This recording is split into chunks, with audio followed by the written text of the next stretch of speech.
Coming up, a kid that does this.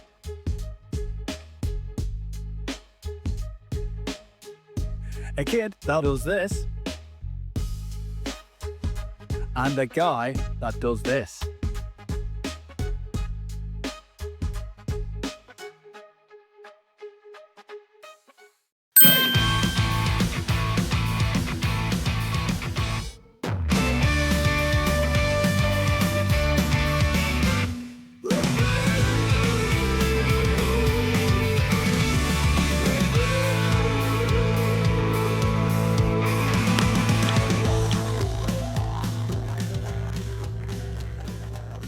Hello, welcome back, or should I say good eye. Now, if you haven't already guessed, there is a bit of an Australian theme going on here on the Mini 12 podcast. So, all will be revealed throughout the show.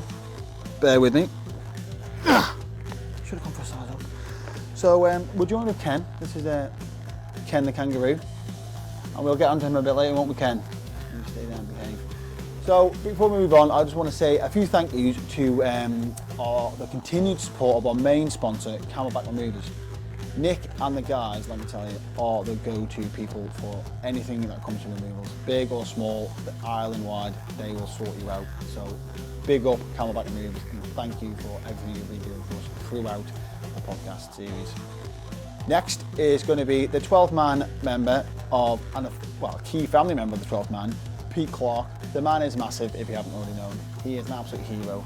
His well-experienced painting and decorating team are second to none, in my humble opinion. He has kindly donated some money towards the Mini 12 podcast, and they're going to be some limited edition bands. And anyone that's been on the podcast or comes on the podcast will have a limited edition band. Think of it as like a Blue Peter badge. So anyone that's been on will get one. So now it's time to introduce another key member of the Ravens 12-man family. It's none other than the mighty Ken Carr, and he is going to explain and elaborate as to why we have this Australian theme going on. Ladies and gentlemen, Ken Carr, the mighty Ken Carr. What got you in, really, to getting behind the team and 12th man and do it as well? Yeah, well, when it was first mooted about the FC Alaman team starting, they went round all the local football clubs. So I went to the one at Ramsey, and they presented what the intentions were for FC Alaman, and there was a question and answer session, and it was a really good, positive meeting. And we were going to be in North West Counties League, and Camel Lairds were also in our division. Now, I'm from the Wirral myself, and when I used to play back in the 70s, 80s, Camel Lairds were the biggest amateur team around. So I've always followed their results. And about 8 seasons or so ago, I went over to visit my family, and Camel Lairds were playing at home to West Didsbury. And one of our old mates was playing, his lad was playing for Lairds. So we went to watch the game. And I noticed one of the staff for Lairds had a jacket on, and I had northwestcountiesleague.com.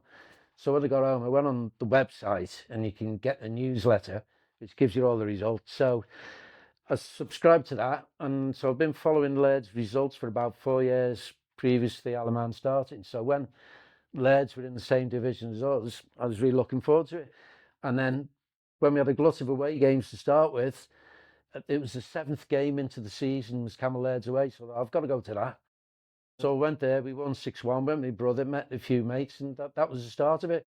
So then, anyway, fast forward to the start of last season, and mainly through Pete Clark, I think, and a few others, they got hold of the Ravens 12th man Facebook page from Andy Birchall. And at one of the meetings, it was suggested that some of the 12th man group might like to help out with moving the goals and everything, before and after the game. So I put my hand up, said, okay. So it was a bit of a task then, because it was 10 goals to move. So did that. And then the next week, I just kind of carried on doing it. And then this season's same thing. And then our second game of the season was Bury. Paul, the main steward, he put an advert on Facebook asking for a bit of help, because expecting a big crowd against Bury. He had a few more stewards. So I'm down there anyway. So I said, well, I'll be down there anyway. I'll put a bib on if you like, be an extra steward. Yeah. And so he said, yeah, okay. So stood around as a steward that day. And then the following week I went down. I was expecting to not be a steward again and just be helping with the goals. And Tracy said, you're on the merchandise stand at Gate A. So, oh, okay. So I quite enjoy it. I mean, I have a bit of banter with the fans coming in and get to know a lot of them. But I And think it's it's quite quite nice. nice to say So that was that. the stewards are the unsung heroes behind any club, because without them, there couldn't be Yeah. X, Y, and Z in place, could there? You need volunteers, but it's the same in Manx society, isn't it? You need marshals for the TT and what have you. Everywhere we go, when we go to away games watching FC Alaman, these clubs, when you go there, they're just so thankful to see you be financially supporting their club, and I really like that. And it works And they're both all ways. nice. It's reciprocated, isn't it? And then Yeah. we go, it's Yeah, beautiful to see. yeah. But like to give an example, when we were at Longridge the other week, I was in the Pinewood before we played them last season. Longridge brought a few over. And I was actually watching the England Rugby Union team on the telly, and these two fellas sat next to me. This fella goes, I'm Cleggy, by the way, I'm a Longridge fan. So we shook hands, started talking. I said, I'll look out for you next time I come to Longridge. So when we got there this year, I said to the barmaid, so where's Cleggy? Oh, he's watching North End. They don't call him Preston, it's North End. He's gone there, he'll be down for the second half. So I went to the bar, get the drinks in, and as I'm walking back, I spotted him, and Charlie Higgins was just breaking away. I said, oh, hello, Cleggy, how's it going? And he said, all right, mate. We shook hands, got the beer in my hand, and then Charlie Higgins scored. I went, yes. And he gave me a big pat on the back and a big smile on his face. But he was happy because Preston won 1-0 anyway. But that's what it's like, isn't it? 100%, yeah. Just all friendly. Well, moving on then, can you kind of go into a little bit about why is this more of an Australian-themed FSO today, Ken? Give a bit more background as to why. My daughter's married to Ash. Well, they moved to Australia in 2017. We visited them twice. And recently, the two boys now, Leo's 8 and Luke is 11. Leo is just soccer mad. You have to say soccer because in Australia, football is Aussie rules. Some of the kids like soccer, like Leo.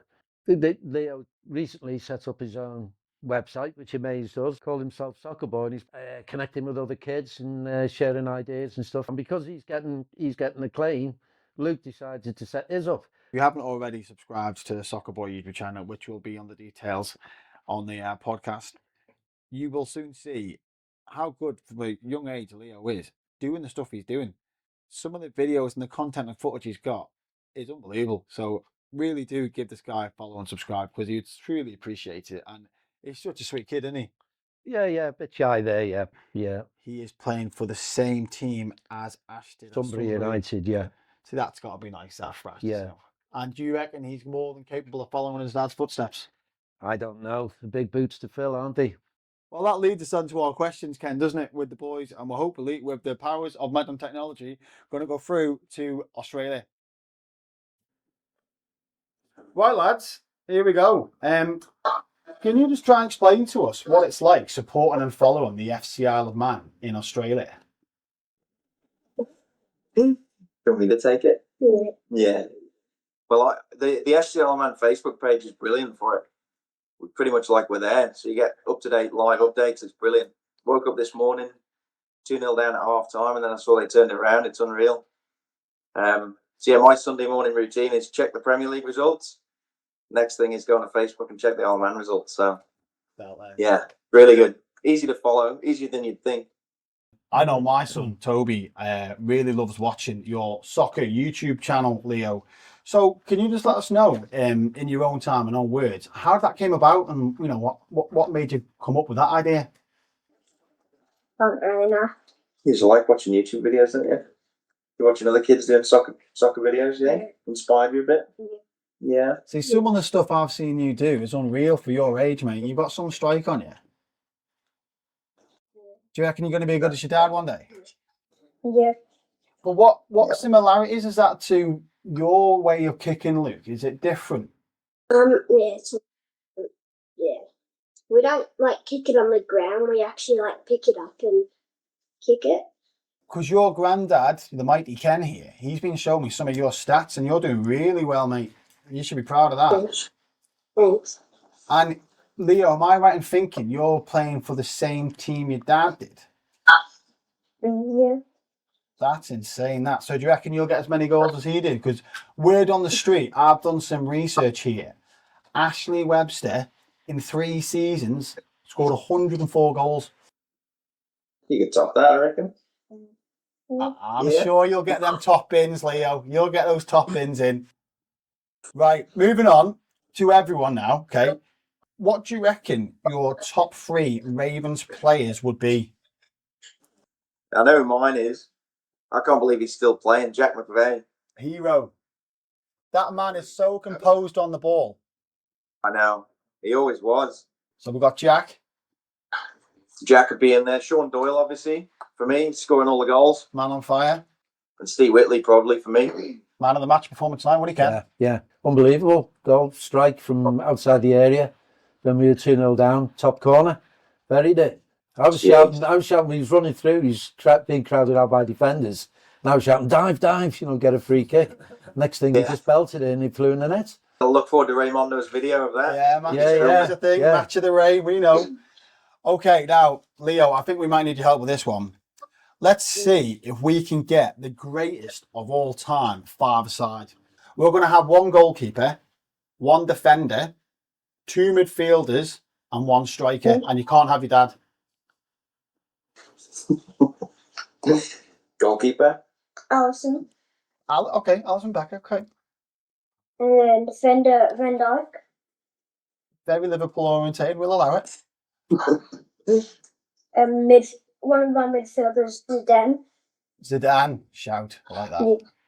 And another one, Bellingham. Bellingham, Jude, love it. And then striker Messi.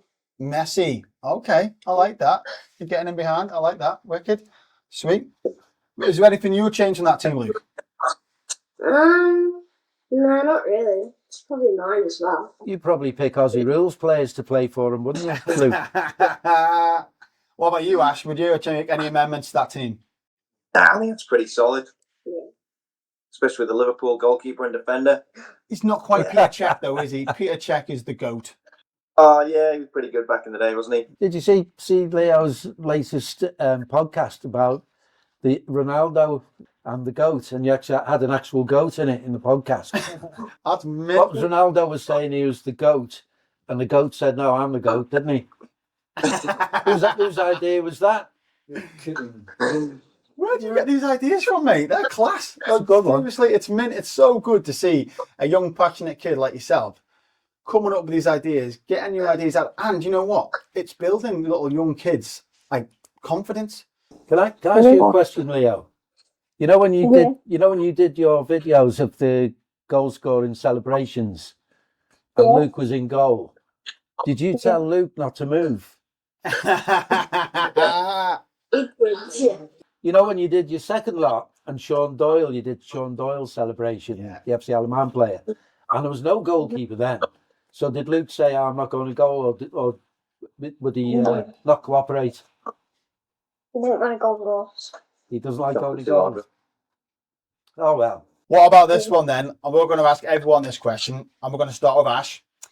If Paul Jones, the manager of FC Alaman, was given all the money in the world to buy any player, who do you reckon FC Alaman should sign?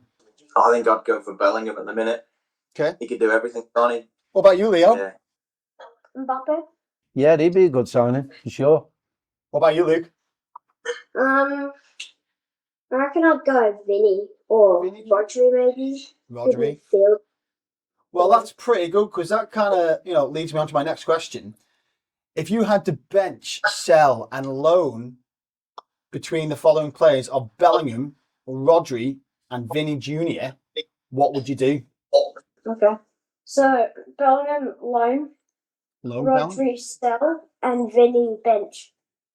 Decent. Okay. All right, Luke. Reckon I'd go sell Rodri. Oh, Rodri.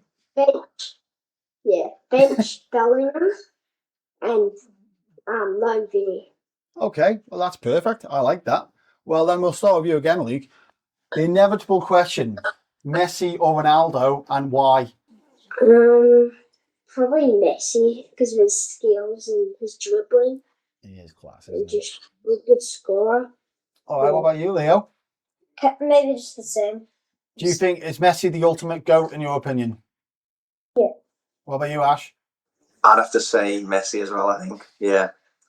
See, I always thought that, but then when you think about it, Ronaldo's pretty much done it in every league, hasn't he? He has. Yeah, he has. But he plays for Man That's United.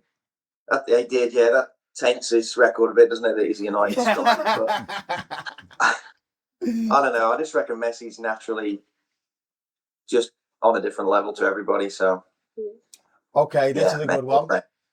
Would the Ravens beat Sunbury United? I think they probably would. Yeah. Definitely, from what I've seen in the last couple of seasons. Yeah. You reckon? Yeah. Even Sure. if you in the team? Oh, if I was in the team now at 36, I'm not so sure I'd make it. Right, this one, boys. Luke, I want to know. I know it's a bit different, but can you kind of remember most memorial moment in your playing career? There was like 30 seconds left, and we were down by 3 points. No way. And a kid passed it to me, and I was pretty far away, and I just booted it, and it bounced through, and we won the game. What was going through your head there, though? Did you know you had to do a thing there? Yeah, like loads of things going through my head. Everyone was jumping on me. It's the best Oh, feeling. mate. You must have been buzzing with that. Yeah. What about you, Leo? How many hat tricks have you scored? 0. You've scored a few though, Leo, haven't you? First goal, you reckon, maybe? That feeling, scoring your first goal? Yeah. Pretty cool, wasn't it? Is that your favourite position, playing up front, Leo? Yeah. Yeah. I think I know where yours is going, Ash, but let's go. That's your most memorable goal moment. Mine would be, most memorable would be the FA Cup final goal when we beat Geordies. Down at Castletown. I remember it really well. Like we'd never beat Geordies in my playing career. I think I've only beaten them maybe once in that game, or twice maybe. Well, Geordies were a phenomenal team, weren't they? Oh, they were almost untouchable, weren't they? They were. You'd rock up knowing you were going to get beat. It was horrible. And then cup final, I think we were 1-0 up. Then it was 1-1. Then you thought, here we go again. And then scored to make it 2-1, and then scored to make it 3-1. And there was people running on the pitch. It was mad. It was so good. Well, listen, that's genuinely been a pleasure with that, boys, and I really, really appreciate your time for coming on. So thank you very much. And if you don't mind, can we pinch your dad? Yeah. Well, thank you very much, Leo. Thanks, Thank boys. you very much, Leo and Luke. You've been amazing. Thank you. Round of applause. Thank you, Leo. Thank you very much. Thank you very much, boys. Cheers. Here's one legend to another. Oh, all right, yes, sir. Raimondo. How you doing, Ash? How are you, mate? I'm good. Always good to see you, fella. You too, mate. Great to see you. Everywhere we went, Raimondo was there. Whether it was overseas, on the mainland, Raimondo was there. And I struggled to get into the Ireland team because when I was playing, Kieran McNulty, Callum Morrissey ahead of me, I had no chance. And Josh Kelly, I'm thinking as well. Hey? Josh Kelly was one of them as well, was he? Oh, Josh as well, Josh Kelly, yeah. So I really struggled to get into it, but whenever I did, we'd go overseas and Ray would be there every single trip. Yeah, I get the boys would get around him. However, well, I would always get there. However, I got there. Sometimes the travel with the team, sometimes I made my own way. But yes, it's a mission to be there because I had the flag. If you remember, we were just one flag in those days, and I brought the flag. Yeah. I remember Jersey for the Ireland Games would be my most memorable, I think, right? Yeah. That was brilliant. Have you still got your England shirt over there, Ash, that you wore? Yeah, I've got it all. I've still got. Do you ever parade around in Australia with it on?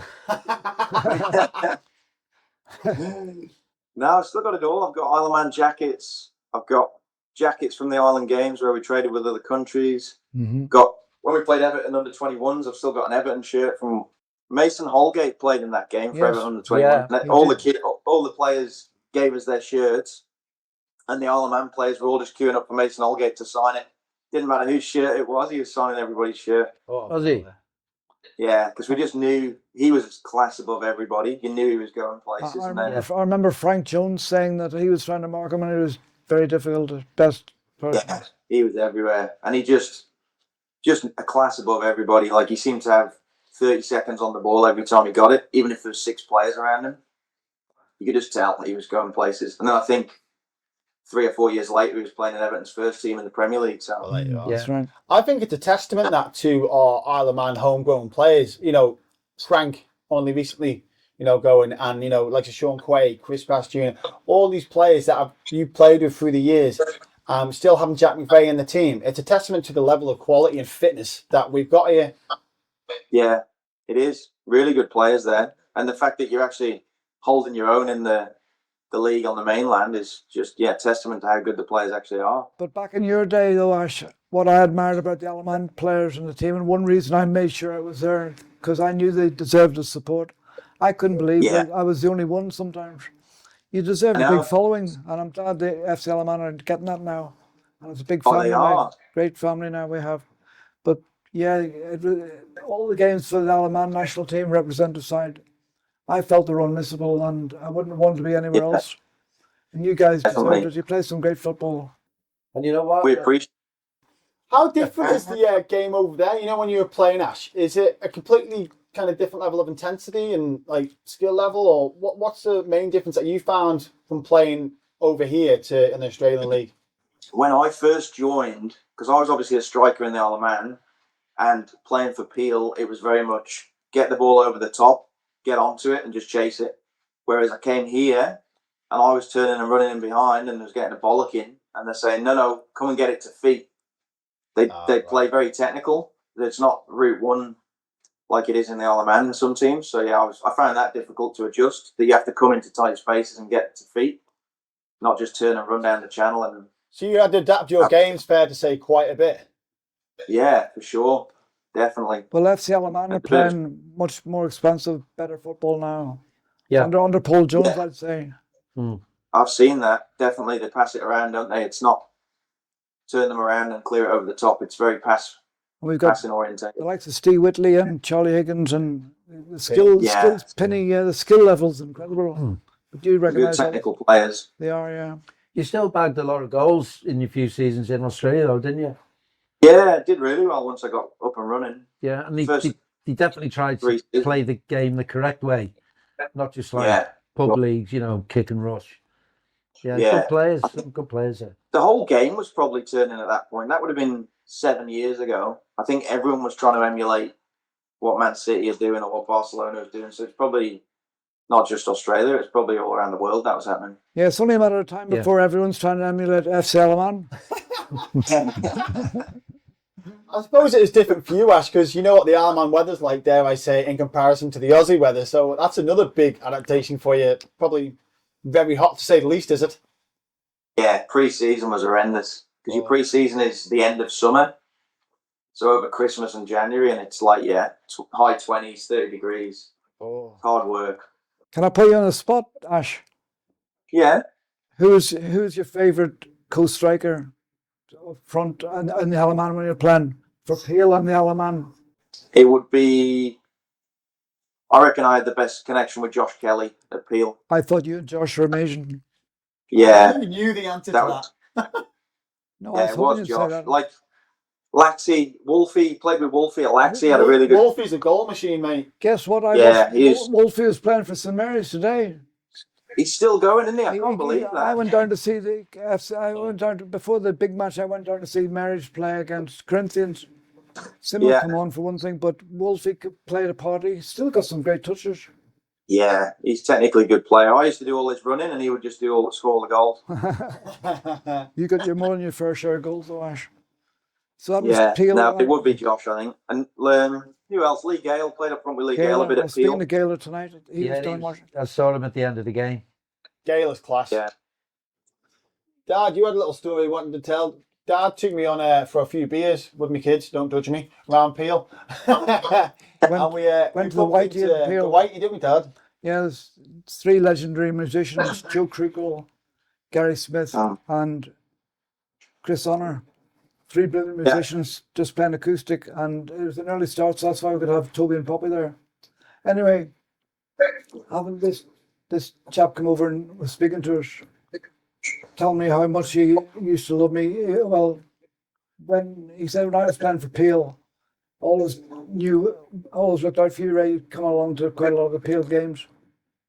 Anyway, eventually worked out is Billy Kenyuk. Do you remember Billy? Oh yeah, little Billy. Yeah. He's 24 now, I think he No. told me. But Yeah. I said, do you remember Ash Webster? He says, Ray, how could I forget Ash Webster? He helped me so much when I first came on as a youngster. That's nice. Yeah, I remember Billy. Billy would have been 16 probably. Yeah, I I reckon think it was coming through 16 a when field. he's made his He was just debut. breaking up through the ranks, wasn't he? Yeah, he was. He'd train with the senior team. Yeah, he was great. You could tell he was a talent. Yeah. He's had 1 or 2 injuries, I think, but Wow. I was encouraging him just to keep going. Don't pack it Yeah. in. Anyway. Play as long as you can for sure. But everyone told me that, and then I got to 35, and that was enough.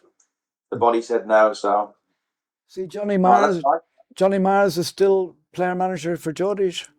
I know, and Sean. Sean's And still Bassey, playing. they're all Bassey still Jr. playing. Yeah. And Judge. Judge as well. Yeah, Judge would go till he's 50 probably. Do you remember Ash? Do you remember the trip to Dublin? What happened in Dublin? Did we go watch a match in Dublin? We did. I was going Went to watch say a live. we went. I was in the crowd with the men, as they call them, the men, not the Ravens, as the men in those days. That's right. That was the England trip, wasn't it? It was the England trip. Played 2 Yeah. games in 2 days, 3 days. Yeah. But yeah, we went to watch St Patrick's play Bohemians. That's the one. It was a bit Jeez, your feisty. memory's good, right? The supporters were getting at each other. It was like I thought it was going to be a Third World War. Yeah. Yeah. Yeah, it was a bit wild. We had England tracksuits on, I think, didn't we? Yeah, that would have gone down felt well. the bee's knees. Yeah.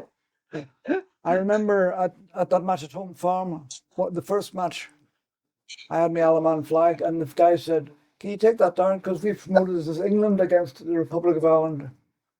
Right. Bloody hell. But it was good preparation for them because they went on to win the UEFA Nations Cup. Yeah, they were good, man. They were good. I But we remember beat they were them. really good. So Good players, though. Good technical players. Would yeah. you go as far to say, Ash, that it was more of a privilege putting on and representing the Isle of Man, or was it more of a kind of call up for wearing the England top? Or Peel. Oh, the Isle of Man was always a privilege. I think the thing with the England kit was it was more just, it was a novelty that we got to wear it, and we got all in a bit of a professional environment, got the tracksuits, got the training gear. There was more of a hype about that, to be honest. But yeah, putting the Isle of Man badge on was more of a privilege, I would say. Yeah, good answer. Yeah. Yeah. Because you knew you weren't actually playing for England, you were just representing them as an amateur side. So yeah, it was still a brilliant experience. You're almost a professional for a few days. The thing is, Ash, to be able to get that privilege to wear the England kit, you had to beat all the English county leagues, didn't you, to get there? That's right. Yeah. And I was a bit of an imposter because I hadn't really played that much in the counties games for the Isle of Man, so I was a bit of an imposter. But yeah, it's no mean feat winning that. So they did amazing, the Isle of Man. And to win it a few times, it wasn't just a one-off. They backed it up and won it a few times. They won it twice anyway. That just goes back to show the level that we have over here, though, isn't it? Yeah. And just try and get it out there. Do you know another reason why I followed the men so proudly was that the fitness levels of the Isle of Man amateur players was above that of most of the other teams we played. Yeah, for sure. They trained hard and they worked hard for each other, and they're still doing the same now, of course, as FC. Yeah, So that's right. yeah, you I worked remember hard. the first time they won that. What was it called? The VAR, not the VAR. What was it called? Interleague Interleague Cup. systems. Interleague. That's right. There was did they win it with Nigel Shimon and Judge back in the day? 2006. I went to the Czech Republic then. Right. That's one of the best nights of my life in the Czech Republic, watching the Isle of Man in the England kit beating the Czech Republic 3-2. Callum Morrissey wheeling round. Who did they beat in the final to get there? That game is Cambridge 4-0. Cambridge. Was it at the ball? No, we went to Cambridge and for the final at their home ground, and I believe their manager helped us enormously by saying something to the local press how the Isle of Man had done so well to get the final, but Cambridge would win it. So that was pinned up in our changing room. And I think it was 0-0 at half time. We won 4-0. Well, we could talk all night, Ash. I think we really could, but it's honestly been an honour and privilege having the chance to talk to you and the boys. So from us on our behalf, thank you so much, mate. Yeah, thanks, Ash. Good to see you. Thank you very much. Keep doing what you're doing. It's brilliant. Thank you, Ash. Means a lot, mate. Well Take done, care. well done to Lea and Soccerboi. Yeah. Yeah. Like, share, and subscribe him. See you later, mate. That's Take it. care. Cheers, Ash. See you guys. Right, with all that being said, I just want to say thank you for watching. Don't forget to like, share, and subscribe to Soccerboi. Links will be provided in the end of the podcast. And I'd like to also say thank you to the man behind the camera this time, Alan Isaac. This man does so much for the Ravens 12-man family and the media team. We'd all be lost about him. So big up Alan Isaac. Thank you very much. I'm Mike Dempsey Hart. This one's for you. See you all next time. Take care.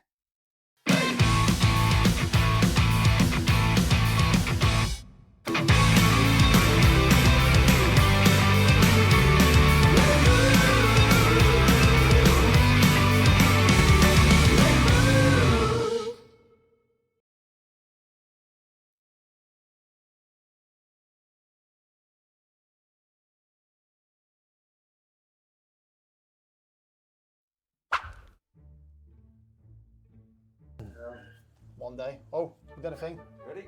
Yeah, born ready.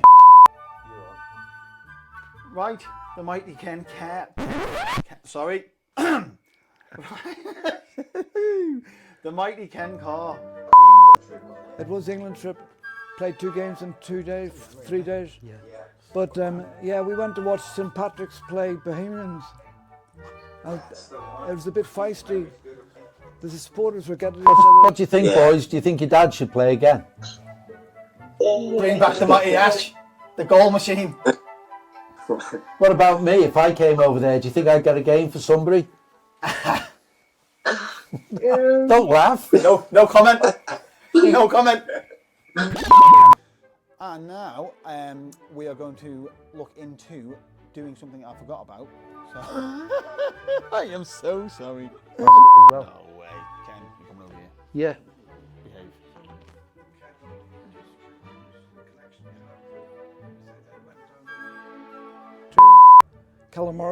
Callum Morrissey wheeling round. Who did they beat in the final? Wolfie was playing for St Mary's today.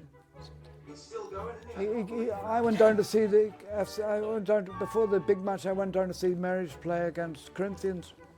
Sim will come on for one thing, but Wolfie played a part. He's still got some great touches.